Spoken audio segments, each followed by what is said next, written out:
دا یو ورو سوال کړی چې پیغمبر صلی الله علیه وسلم څو عمرې کړي. الجواب انس بن مالک رضی الله عنه په صحیح بخاری صحیح مسلم کی دا روایت ان النبي صلى الله عليه وسلم اعتمر 4 عمر.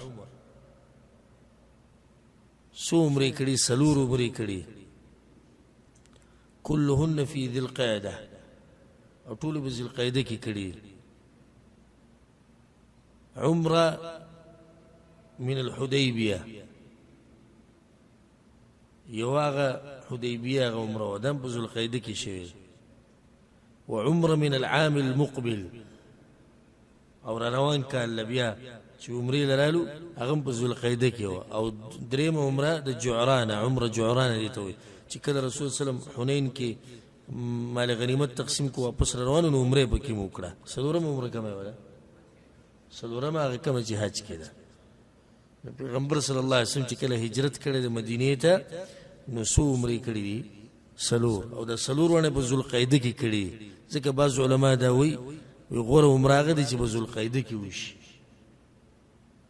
غوره هغه دي چې په ذی القعده کې وشي، الا چې حج هغه رسول صلی الله علیه وسلم د حج سره کړو. والله اعلم.